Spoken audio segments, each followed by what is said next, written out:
नमस्कार, मैं ज्योति यादव और आप देख रहे हैं हिंद समाचार। चंद्रशेखर आजाद बार बार लगातार कह रहे हैं कि जातिगत जनगणना हो जानी चाहिए और आरक्षण पर जो तमाम लोग हमलावर हैं उनको भी मुंह तोड़ जवाब दिया चंद्रशेखर आजाद ने। वो यही नहीं रुकते हैं, संसद में भरी दहाड़ जो लगाई है उस पर तमाम लोग क्या सोचते हैं। देखिए, इस वक्त मेरे साथ आपको जो चेहरा नजर आ रहा होगा वो एक चर्चित चेहरा और तमाम मुद्दों पर ये खुलकर अपनी राय रखते हैं। और इधर भी कैमरामैन जरा घुमाइए, एक एक करके सभी से बातचीत करना चाहेंगे। क्या कहेंगे चंद्रशेखर आजाद जातिगत जनगणना की बात कर रहे हैं? मैं राजुद्दीन कादरी।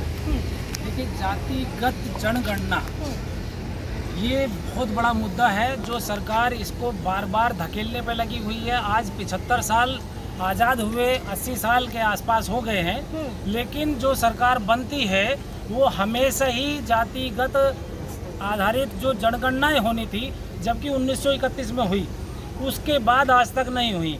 और जब देश आज़ाद हो गया, हर बार टलाते जाते हैं कि हर साल 10 साल में होगी, हर 10 साल में होगी, तो कुछ ना कुछ ऐसे बवंडर खड़े कर देते हैं, देश में एक नए आफत खड़े कर देते हैं।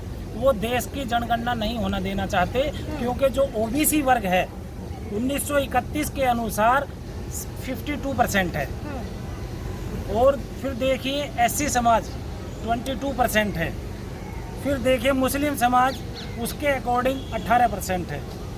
और आज जो जाति या कह सकते हैं हर समाज में कितना बदलाव आया, उस टाइम पे कितनी हमारी जनसंख्या थी, देश आज़ाद हुआ, उसके दो टुकड़े भी हुए, तो जनसंख्या उधर भी गई इधर भी गई, तो ये तो बहुत ज़रूरी है होनी। अभी जैसे बिहार की जनगणना हुई थी तो उसमें दूध का दूध पानी का पानी आ गया कि आपका हक अधिकार कौन खा रहा है। जो अपने आपे को कहता है मैं बहुसंख्यक को हिंदुत्व का मुद्दा चलाता है, वो हक अधिकार खा रहे हैं, वो षड्यंत्र रच करके पूरे देश को बर्बाद कर रहे हैं। इसीलिए जातिगत जनगणना होनी बहुत लाजिम है। हमारे भाई चंद्रशेखर आजाद आज देखिए किस तरीके से संसद में पहुंचे हैं। उन्होंने मुंह तोड़ जवाब दिया है कि उनके पीछे जो उनका हमदर्दी हितैषी बनता था उसने भी धोखा दे दिया, और जो उनको पहले से साथ चलने वाले थे उन्होंने भी धोखा दे दिया, टिकट का लालसा दिया उन्होंने भी धोखा दे दिया। लेकिन 52% मुस्लिम होते हुए वहाँ पर उन्होंने उसको सर पे बैठा करके संसद भेज दिया। बाबा भीमराव अम्बेडकर साहब के लिए उनके ही समाज ने संसद से रोका था, और उनके घर में जो बावर्ची था उसको ही आगे चुनाव लड़वा दिया गया, संसद से रोक दिया था। वही मुस्लिम था जिस सीट पे जीता हुआ था, बाबा भीमराव अम्बेडकर को जिता करके संसद भेज दिया। और आज जोन सा ये समाज हिंदू मुस्लिम की बात करता है, उसको ये समझ होनी चाहिए कि आज भी अकल नहीं आए तो कब आएगी। जो व्यक्ति पहली बार संसद में जाता है, पेड़ियों को उठाता है, सर पे लगाता है, धूल चुचकारता है, माथे पे लगाता है, फिर मन की बात करता है। जनता की बात कौन करेगा? तुम तो अपने मन की बात कर रहे हो, थोप रहे हो। अभी तुम चले जाओ वहाँ पर, कोई आपसे बात ही नहीं करेगा, आपको इंटरव्यू नहीं देगा, तो फिर ऐसा काहे का प्राइम मिनिस्टर होगा? क्या देश का भला करेगा? जिसके बीवी ना बच्चे तो वो बीवी बच्चों का क्या ख्याल करेगा? उसको समाज का क्या पता, उसको देश का क्या पता, उसको अनमैरिड बच्चों का क्या पता, उसको शिक्षा क्या पता, आने वाली नस्लों का क्या पता। ऐसे राजाओं को जो देश पर काबिज हैं उखाड़ करके जंगल में भेज दो। बताइए, चंद्रशेखर ने कहा, चंद्रशेखर ने बहुत बड़ी बात कह दी। उन्होंने कहा कि बीजेपी ने विकास के नाम पर विनाश कर दिया।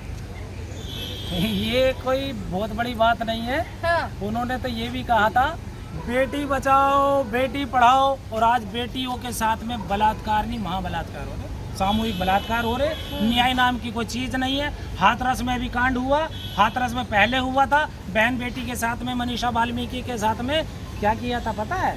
बलात्कार किया, सामूहिक बलात्कार किया। फिर उसके जो ना न्याय दिलवाने के बदले उसका जो एक मोटिव था उसको ख़त्म कर दिया कि भाई ना रहेगा बांस ना रहे बजेगी बांसुरी।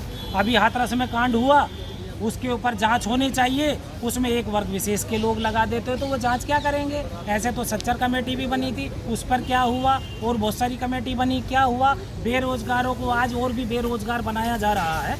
नीट के नाम पर इतना हड़पा जा रहा है। उससे पहले इतने सारे चुनाव हुए, पुलिस फोर्स के हुए, और 70 पता नहीं कितनी सारी भर्तियों के नाम पर जो एक बेरोजगार युवा है उसको लूटने का काम किया जा रहा है। अच्छा, दलितों पे अत्याचार पे क्या कहेंगे? क्योंकि चंद्रशेखर ने कहा कि आज भी सदन में महोदय बताना चाहूंगा कि मूछ रखने पे मार दिया जाता है। अरे भैया मूछ रखने पे नहीं, हाँ। कुछ भी करोगे, कहीं उसमें ट्यूबवेल में नहा लिए ना, उसमें भी आपको जो है अत्याचार किया जाता है। और जूता निकाल करके उसमें मूत भर के वो हरामजादे पिला रहे हैं। वो साले देश में हमारे रहने लायक हैं, उनके ऊपर कोई कार्रवाई नहीं होती है। अत्याचार हो रहा है, महा अत्याचार हो रहा है। तो इसी के लिए एक सॉल्यूशन है, SC को ST को 2 वोट का अधिकार मिलना चाहिए। जब 2 वोट का अधिकार होगा तो संसद में कितनी संख्या में पहुंचेंगे? आज 131 पहुंच रहे हैं, तब कितनी संख्या में होंगे? यानी 90% जो समाज है, SC ST OBC माइनॉरिटीज, यहाँ का DNA का भाई होते हुए आपस में इन्हें लड़ाया बढ़ाया जाता है। वो 2-3% के लोग आज वहाँ पर अपनी मनमानी कर रहे हैं। और ऐसी मनमानी जो देश को हक अधिकार मिलना चाहिए, देश के युवाओं को मिलना चाहिए, उनको ना मिल करके ना किसान को मिलेगा, ना मजदूरों को मिलेगा।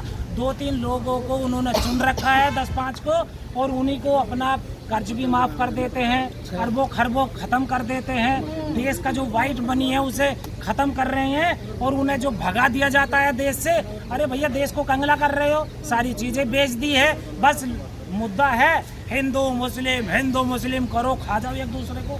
अरे एक बात बताओ, हिंदुओं का अपमान तो राहुल गांधी ने कर दिया है। अरे भैया, राहुल का ना कर दिया तो हिंदू धर्म ही क्या है, मजहबी क्या है, मुझे बतला दो जरा। सुप्रीम कोर्ट में जाओ, उसकी पढ़ो ना तहरीर। हाँ। ये पेरियार स्वामी साहब ने हाई कोर्ट में भी याचिका दायर की थी। हाँ। एक यादव जी थे, ललन सिंह यादव, पता है किसी को? उनकी याचिका दायर की थी, तो उसमें साफ आ गया था, हाई कोर्ट की भी, सुप्रीम कोर्ट की भी दलील है कि हिंदू कोई मजहब, कोई धर्म नहीं है। ये तो एक लोगों को बरगलाने का एक विचारधारा है, वरना तो धर्म तो एक मान लो धंधा होता है। अभी भाई साहब देखो, रक्शे में बैठे, दिखाओ यार कैमरा, तो इनका धंधा है ये रक्शा चला रहे हैं, इससे कमा रहे हैं।